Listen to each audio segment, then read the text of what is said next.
27 நட்சத்திரத்துக்கான வாழ்நாள் பரிகாரங்கள் பார்த்து வருகிறோம். இன்று ஆயில்யம் நட்சத்திரத்திற்கான முதல் பரிகாரம்.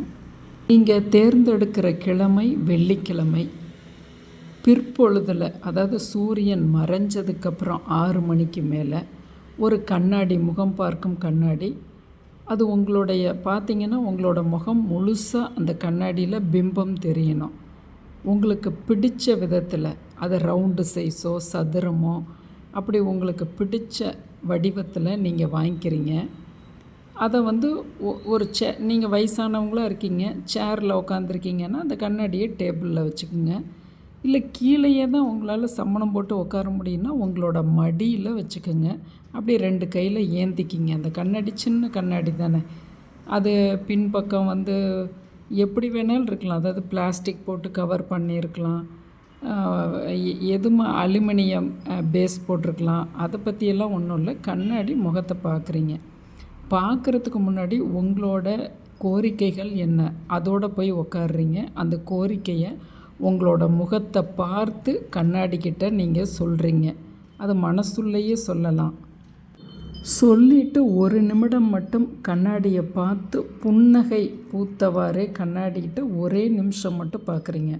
அந்த இடத்துல சுக்கிரனோட ஆதிக்கம் அந்த கண்ணாடிக்குள்ளே உங்களுக்கான நன்மைகளை செய்யும். நீங்கள் என்ன வேண்டிக்கிட்டீங்களோ, என்ன கேட்டிங்களோ, அது நல்லதாக இருந்தால் நல்லது தரும், கெட்டதாக இருந்தாலும் உங்களுக்கு புரிகிற அளவுக்கு அது 2-3 நாள்லேயே உங்களுக்கு புரிய வச்சிரும். 2வது பரிகாரம், வெள்ளிக்கிழமை காலையில் செய்யக்கூடிய பரிகாரம் இது. உங்களோட என்ட்ரன்ஸ் நிலகாலில் ஒரு வெள்ளை நூல் எடுங்க. அதில் அப்போ தான் நீங்கள் மஞ்சள் கலர் போட்டு துவைச்சி எடுங்க. அதாவது மஞ்சளை பூசுங்க. அந்த அந்த நூலினுடைய நடு மத்தியில் வெட்டி வேர், அதை கொஞ்சமாக சும்மா ஒரு கைப்பிடிக்கும் கம்மியாக போட்டு அதை நாட் போட்டு அது நடுவில் தொங்கிறது போல் 2 ஓரத்துலையும் நிலகாலின் 2 ஓரத்துலையும் அந்த முடிச்சு போட்டு கட்டி விட்டுருங்க. மாதம் ஒரு முறை இந்த நூலையும் வெட்டி வேரையும் மாற்றினீங்கன்னா போதும். எதுலெல்லாம் உங்களுக்கு வீட்டில் கண் திருஷ்டி இருக்கிறதா நினைக்கிறீங்க, தொழிலில் பாதிப்பு, எல்லாமே உங்களுக்கு கைகூடி வரும். இதை 21 முறை செய்து பார்க்கும்போது தான் உங்களால் இதனுடைய சக்தியை, வீரியத்தை உணர முடியும். 3வது பரிகாரம், வாரத்தில் ஒரு நாளோ அல்லது மாதத்தில் ஒரு நாளோ செவ்வாய்க்கிழமை இரவு பாசி பயிரை ஊற விடுங்கள்.